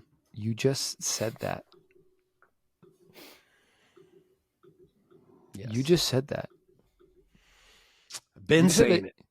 You just said that Tom Aspinall's going to finish John Jones. That's correct. Folks out there listening or watching who might be coming to the sport, John Jones has never been finished in 45 years. 45 years of fighting. John Jones has never lost a fight, let alone been finished. And for those of you who are new and who may not know the history of John Jones, and you go on your wikis and you go, wait a minute, They're fucking wrong. John Jones did lose. No, he didn't. He beat the Watch shit the fight. out of Matt Hamill. Watch the fight. And he was being refereed by the worst referee in history, one Steve Mazzagatti. And long story short, Steve Mazzagatti fucked that whole fight up, called an illegal DQ when he should have called the fight minutes before that anyway, and caused John Jones to have a loss on his record when he clearly won that fight. So Clearly, man. Yes. You know, I don't even like thinking about that because it's just upsetting. It really is. It's upsetting that it's 2024 and we still haven't figured out that fight should be overturned. Like, make it a no contest at this point. Just seems dumb. Yeah, that would be nice, but probably not going to happen at this point. Anyway, wow, Mark with the bold. I will eat my words if I'm wrong, but that has been the train I have been on for a couple of years now, that he was the man who was going to beat John, and I am not getting off until I see them in a cage. Okay. My name is somewhat similar. He's kind of right behind. I think he's kind of right behind Tom Aspinall, and that is Jonathan Almeida. I think he goes up into the upper echelon of heavyweight and takes his spot, whatever that spot may be. It might not be champ, but I think he ascends into like top 3 territory easily this year. I don't think he has hit his wall yet, and I think he's gonna. If he does, he'll hit it up there. Omar? Yeah, I think I'm on the Jonathan Almeida track.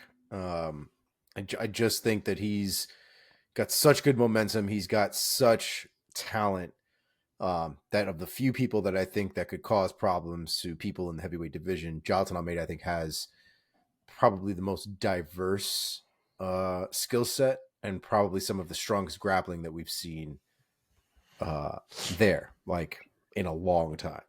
Probably since what? Maybe Verdun, perhaps? I don't know about diverse skill set. Like, I would say Aspinall's skill set is more diverse than Almeida's. Yeah, I mean, I guess. I mean, I think Almeida definitely relies on his ground game more than he does on his striking. True. But I think that he can do it all. I just think that he doesn't. If he can get, I think, kind of like Khabib. Well, no, because Khabib's hands aren't great. But I think Almeida finds less issue taking things down to the ground, working from the ground, finding submissions. I think it's this path to least resistance, and so that's where he goes. But I think if he was made to strike, I think he would still do very well against a lot of these guys in the top. So I think Almeida's going to have a great year. I don't hate the Khabib comparison for him. I think he is Habibi. Yeah. Habibish. Habibi. Okay, I think that's it, right? Shall we pick some champions? Let us. Okay. Let's start. Let's go round robin. No, Snake. Yeah. Let's start where we're at heavyweight. These sound for y'all. Fucking Snake. Let's do it. Who's starting? I might as well start since I already told you what's going to happen. So, yeah, my heavyweight champion at the close of 2024 is Tom Aspinall. Omar? My heavyweight champion is also Tom Aspinall. And it is Tom Aspinall because I don't believe that John Jones is going to be sticking around past 2024. So I somewhat agree with Omar more than Mark. I think Tom Aspinall will be, instead of the interim, I think he will be the heavyweight champ. But I don't know if he fights John Jones or Stipe this year. I mean, at this point, John Jones just tore his pec. Stipe seems to only want to fight John. It seems like there's a lot of things that could happen in that regard. So John or no John, Stipe or no Stipe, I will go with Tom Aspinall to be the champ on December 31st. Okay, light heavy. Omar. Light heavy is Snake. Jamal. You go. I knew no one fucking knew what snake meant. I know what snake means. Here. I didn't know what snake meant. But here we go. I'm going. Jamal Hill. Jamal Hill is my light heavyweight champ for the end of 2024. Yep. I'm going with Pereira. I think he's going to hold on to that belt. I think he's going to be, a 2-division champ at some point, but I think he's going to stay light heavyweight champ. Mark? Yeah, this was not an easy one, but I am going to say that the stars align and that Ankalaev gets a title shot against either Pereira or Hill, and I'm going to say he finally leans on the wrestling and that he does it. Nice. Okay, middleweight. This one is kind of tricky. Middleweight is so up in the air to me, but I'm going to go with Brendan Allen. I think he wins the fights that he needs to win, and that he gets it done because, hey, listen. Okay, hold on. I wrote down my thoughts for this. I'm not hating. I'm enjoying.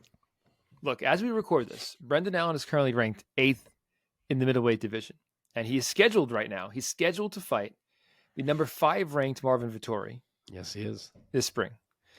So Brendan Allen will be riding a 6-fight win streak going into his fight with Vettori, submitting 5 of those 6. And by the way, while I'm on the subject, this might be a good time to remind you all that out of his 23 career wins, 14 of them have come by way of submission. And more importantly, the way that he's been winning lately, so impressively and so nonchalantly, I believe that if he gets past Vettori in April, fight another top 5 guy in the summer, maybe, I can absolutely see Brendan Allen fighting for a title before the end of the year. Look, credit to Mark for being on the Brendan Allen train sooner than me, but I have come around and I am a believer now. I purchased my ticket. The caboose. And I was going to say, bro, he not only took you out, bro, he started to drive the fucking train himself. Okay, look, here's my final bit. In a middleweight division that is no longer in the dominant Adesanya era, and also without the big bad wolf of Alex Pereira being there just seems to be a lot up in the air right now.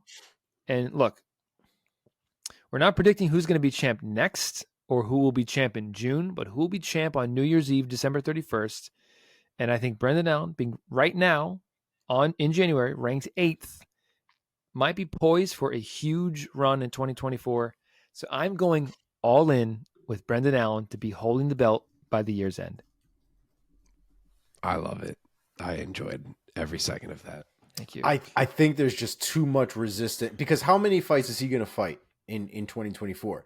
Like, ideally, everybody fights 4 times a year. Realistically, that's probably not going to happen, right? You might get 2 out of him this year, 3 maybe at the most. I just think there's too much resistance in middleweight. But dude, as I just laid it out. If he beats Vettori, he's ranked 5th right now. And let's say he beats Vettori, and then let's say he fights Whitaker and beats Whitaker. Then they'll be like, hey, he could, and by December, in December, he gets the next shot. Yeah. I mean, it's not like it's impossible. It's just those bookings and shit are so messy that I feel like if we're doing within the year, I see it happening maybe the beginning of 2025 or something like that, but I don't know. When is the Vettori fight? Who are you taking, bud? Do you know when this Vettori fight is? April something? It's in April. It's April 15th or something. Yeah. And then you would also have to imagine that he doesn't get hurt. You know what I mean? But well, of course. Yeah. I have Chimaev, man. I think Chimaev has been on such a roll lately that I think that from a scheduling standpoint, I think he gets a title shot over a lot of these guys. And it's not to say that I don't think Brendan Allen beats him at some point, because that is wholly possible. I'd love that fight. I just think that Chimaev is going to get the shot earlier, and I think he's just going to hold on to I think he'll have the belt by the year's end. But yeah, I'm going to go Chimaev. Mark? If I had to bet on any division, this would be the last one that I bet on. I have zero confidence. I just feel like between Strickland and Dricus and Izzy and Chimaev, and then throw in wild cards like Allen, none of these dudes beating any of these dudes would surprise me. So I really don't know. I don't even know who I like necessarily to win this Strickland Dricus fight yet. I've kind of been debating it in my head, so I can't even get my timeline started on how I predict this year will go. somehow or another, I have written down Sean Strickland, and How the fuck? I think it's solely because I think if anyone matches up well with what Dricus brings and what Chimaev brings, it's kind of Strickland, because he can withstand that early 10-minute push. And Dricus has more than that, as he's shown, but the hardest time with Dricus is still the early going. And Sean is kind of built to withstand that and then put it on dudes as the fight goes on. So I don't know. I don't like the pick, but I don't like any name I would have picked. So I will throw a dart and I will go with Sean Strickland. Okay. Wow.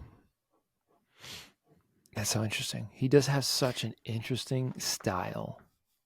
It is the durability in the first round though was valid.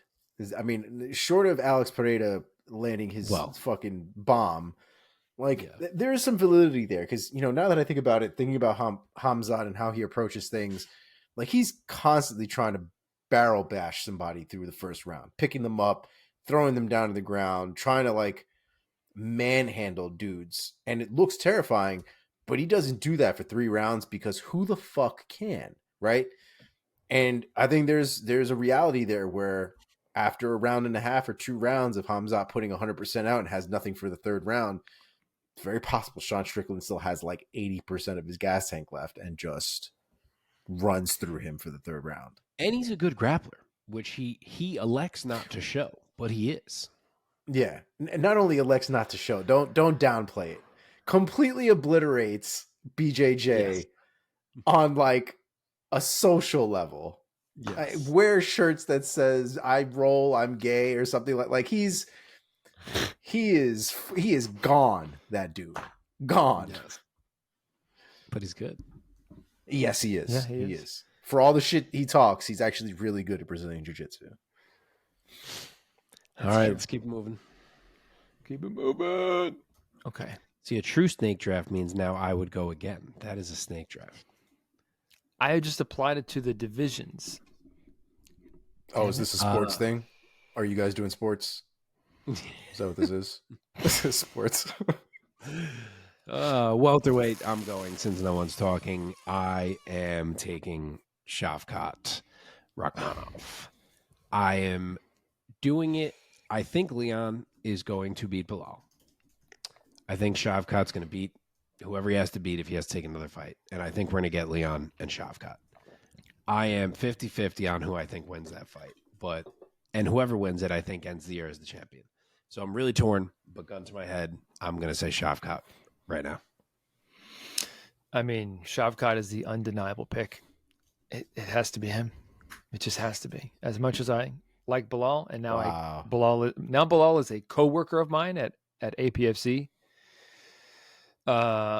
Pains me to say it, but Shavkat is just undeniable. So I'll say by the end of the year, Shavkat wears the belt. Omar? I wonder if this is the only division where we're going to be unanimous. But we are unanimous. Shavkat. We all said Aspinall too. So did we all say Aspinall? I didn't remember. Somebody said Jones. Yeah. Shavkat, I think, is really on that track there. I can't see somebody in welterweight really doing something to him at this current point in time. It's possible somebody might, show a little vulnerability in him the way that Makhachev did to Volkanovski. But until that happens, Shavkat is where I'm sticking. Totally. Okay, lightweight. Omar, go first. I have Islam Makhachev, and for one reason. I think he fights once this year. I think it's by the end of the year, and I think he wins and doesn't fight fucking again. So, yes, I think he bogarts the lightweight championship for the year of 2024. It is absolutely painful. It's ridiculous. Yeah. But it's annoying though. It's annoying because they make everybody else seemingly get to work, right? Everybody else has got to be in a fucking rush to goddamn get this belt moving and stuff. Look at light heavyweight. Jamal Hill is supposed to be out for less than a year. Fuck him. The belt gone in a month. Yuri out for like 6-7 months, whatever it was. Fuck him. Take his belt too. Islam's like, I'm not fighting until October of 2024. It's fucking November of 2023. He's saying this, and we're like, yeah, dope. Can't wait. I was having this conversation with someone the other day. Somehow, anyone on Team Habib has different rules when it comes to Uncle Dana. Anyone else, they're like, oh, I shattered my ACL. And he's like, well, either you fight or we'll take your house. And these guys are like, well, I really would like to take 8 months because that is Father's plan and God's will. And he's like, oh, can't argue with that.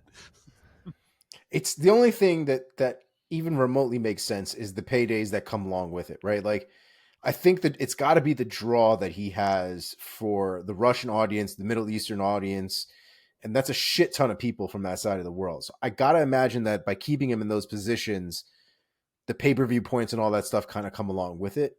It's the only thing that makes sense to me, because I don't know. The way they treat everybody else in that company when it comes to that kind of stuff, especially the champions, Islam's the only one that's like, and John, Islam and John are like, take time. You're good. No worries. It's a lot of leniency. Yeah. Yeah. And it sucks because lightweight is not the division to be pulling that shit with. Everybody there is also, that's also a murderer's row of people, and everybody there is vying for a shot. And to have this like on hold is just odd to me. Very odd. Yep. Okay, I'll go next for my lightweight pick for who will be champ at the end of the year. A very similar line of logic that I'm following that I did for Brendan Allen at middleweight. Now, maybe this is recency bias, but since his fight with Dustin Poirier has just been announced for UFC 299, and maybe this is tipping my hand for who I'll be picking in that fight, but maybe the most appropriate nickname in the sport, the God of War, Benoit Saint-Denis, has emerged as a force tearing through the UFC lightweight division. So since dropping a decision loss in his UFC debut against the fellow scrapper Elizeu Zaleski dos Santos in 2021, Saint-Denis now on a 5-fight win streak, finishing all 5 of those opponents. Oh, wait. Every single one of his professional victories have been wins by finish. Saint-Denis currently ranked 12th in the UFC. Now, here's my logic, same that I kind of applied for Brendan Allen. Currently in January, ranked 12th in the UFC. Now, he's just been booked against Dustin Poirier, who's ranked 3rd.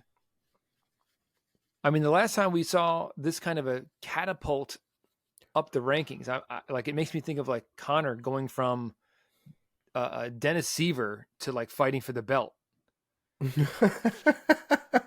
He did close enough, but yes, no, but I see where you're going with it. Yes, thank you. So a win over Poirier, I don't think it would grant him a title shot in his very next outing, but I think that would obviously catapult Benoit Saint-Denis into the title conversation. And by the end of the year, I believe that he will be wearing UFC gold. Wow. I would imagine it's very similar. It sounds a lot more similar to Hamza when he fought Gilbert Burns out of left field kind of deal, right? Like when he just sort of shot up to fighting the number 2 guy ranked in welterweight. Yeah, but he had about 750 times more hype than Benoit Saint-Denis at that point in time. Yes. That is the next thing in MMA. Yeah. Mike, I give you credit. That was bold. I thought you were going bold with Brendan Allen. Yeah. Saint-Denis is a bold pick for champion. Yeah, I picked Islam here. I picked Islam here last year, and I got it right. I'm going to choose to have a little more fun this year, and I'm going to go with my boy, Charles Oliveira, and say he comes back and gets the champion has a name. Yes. Why not? Why not? I feel like Islam is just going to pick October because he thinks that at some point Charles is going to injure himself again between then and then. Dude, he might not even beat Armin. The Armin matchup is so fucking hard. Yeah. Armin is a beast, man. Armin might ruin a lot of people's dreams in that division. It's true. It's true. Okay. Featherweight. Omar, would you like to go first? I would. I believe the boy Arnold Allen might might just get it done. Wow. I think he had. Here's the thing. I think there are always going to be fights in elite fighters' resumes that change them either for the better or for the worse. And I think the fight that Arnold Allen had with Max Holloway. Sorry, let me just try to bring this shit up real quick. The fight that he had with Max Holloway, I think, is one of those fights that is going to make him better. I think he saw. I can't imagine he hasn't watched that fight back more than once at this point. And I think there's just so many little things. I don't think that he needs to change much in order to get to that level. But I think there's a moment when you're fighting somebody at that level, when you fought somebody at that championship caliber, when you fought somebody like a Max Holloway, that you either accept that you're not that good and that you're not going to get that good, and then that's where you're at, or you see how well you did against somebody like him, who was supposed to win, right? Max Holloway was supposed to beat a guy like a Brendan Allen. And I think you make the adjustments from there. And I think Brendan Allen is one of those kids that doesn't seem like Arnold Allen. I'm sorry. Doesn't seem like one of those kids that shies away from the hard work, from the challenge.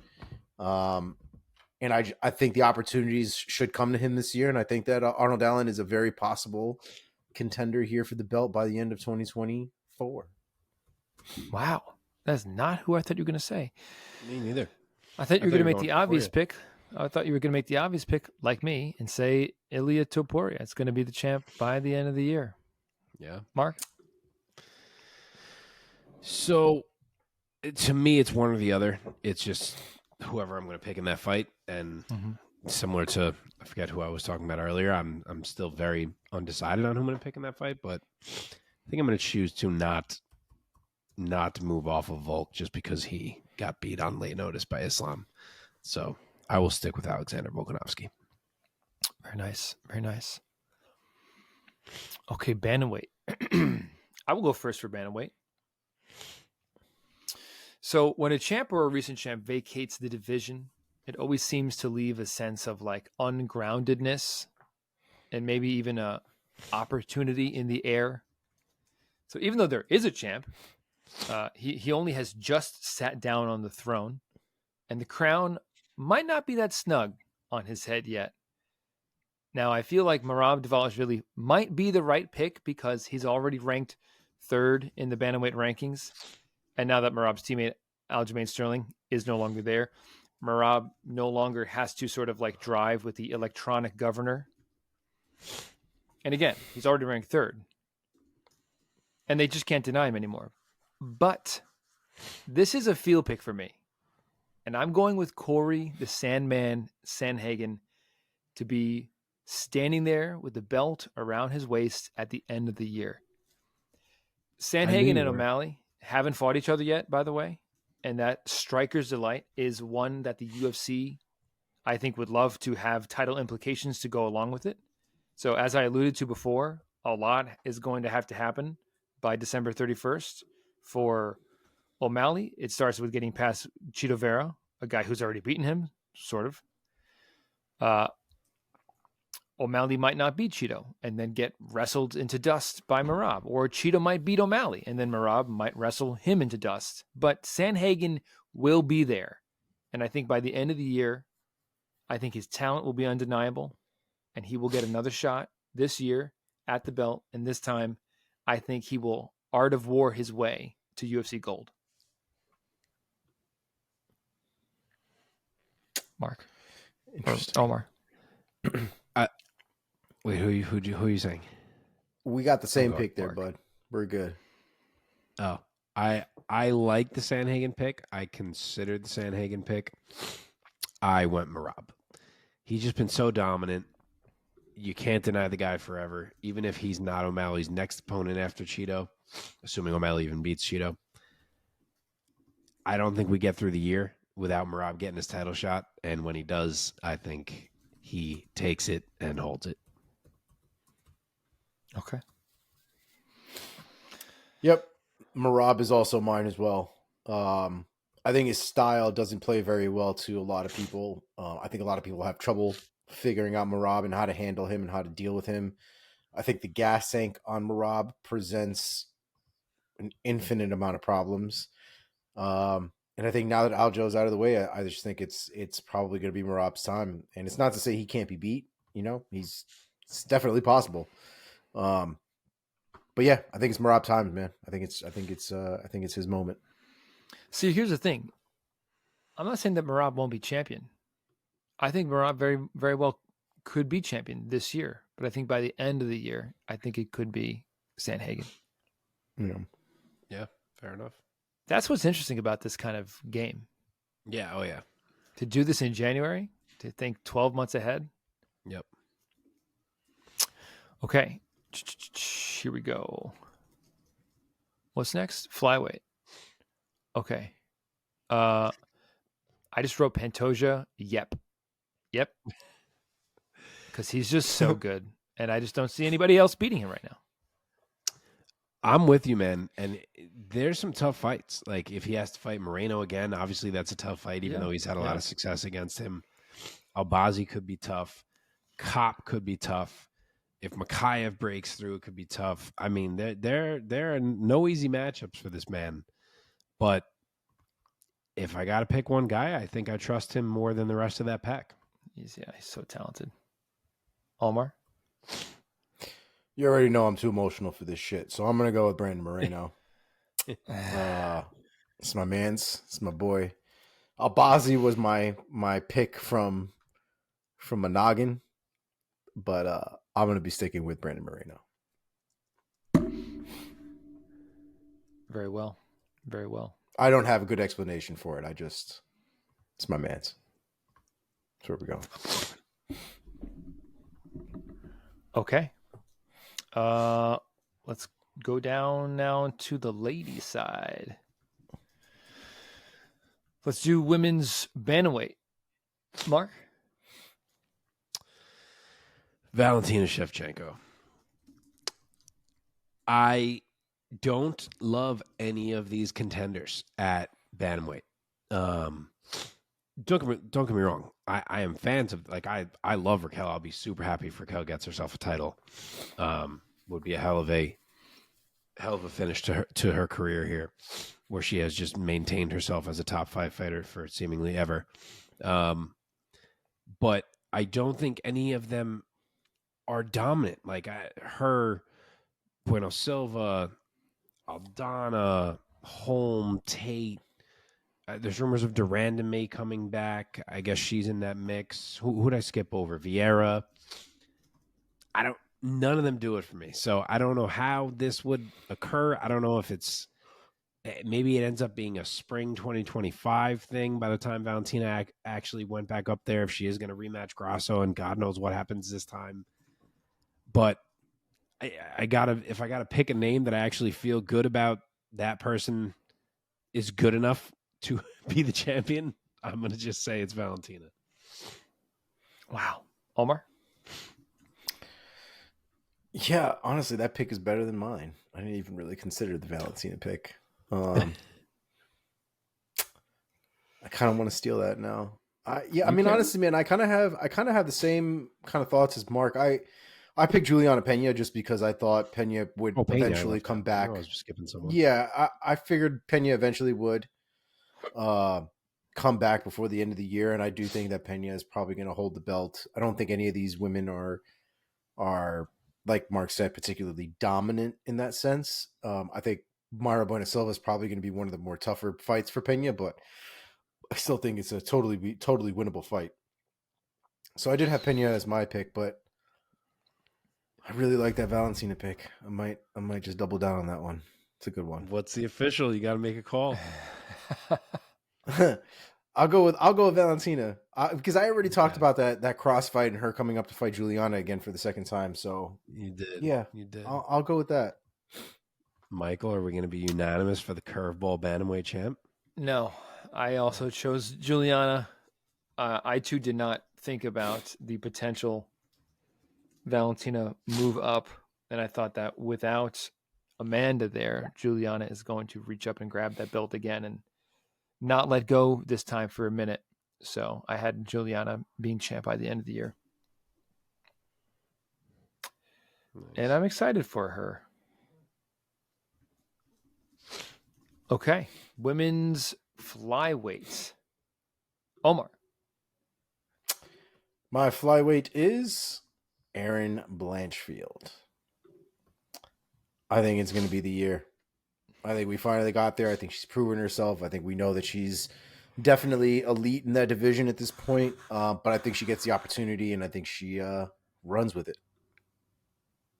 Okay, Mark. You go first. I'm going with Manon Fior. What? As much There we as go. You are not going with Erin Blanchfield? That's why I had you go first, because I was like, you guys finished talking about Blanchfield before I go. I think that Blanchfield can be champ this year, but I think that Fior will be champ by the end of the year. Wow. Are you Fior, Mike or Mark? No. I'm Valentina Shevchenko. What the fuck is going on? I figure I'll get one right. and maybe I can get two. Look, if she fights Grasso at like UFC 300, right? Say she wins, and I would pick her, even though she's 1-1, I guess, technically speaking. Then she's flyweight champ again, right? Then say in August she has to fight the winner of Blanchfield and Fior. If she wins that, that's when she may say, all right, I'm going up and I'm challenging Juliana Pena in December. And then she could be double champ by year's end. So I don't think it's unrealistic. It's a lot to ask, but I'm going to say at least I get one of these right. Mark playing the odds here. Nice. I like it. Okay. What do we have left here? Strawweight. Last one, right? Women's strawweight. Oh, I still didn't choose it. I have two names written with a fucking slash. Oh, Someone else go. Am I going first? Yes, first. please. Tatiana Suarez is my pick. I've been high on Suarez for a minute. I'm going to be high on Suarez for a while. And that's where I'm at, man. I think her skill set is really good, and she hasn't given me any reason to doubt that she can do it. So, Tatiana Suarez. I'm with you, dude. I'm super tempted to. I feel like we might all be foolish because Zhang Weili is that good. But Dude, that's the debate I'm having. She's fucking good, man. She is. She's so good. She's just so good. But you know what? So is fucking Tatiana Suarez, and this is her fucking year. Let's go. It's only 1 inch of height for Suarez. Is that right? I always It think of seems Suarez like there's as being more. like 5'9". That's why I just she's looked like it up. 5'5". I know she's not that tall, but she It does is seem strawweight. so much taller. Yeah, dude, it's only 1 inch difference. Whaley's 5'4", Suarez is 5'5".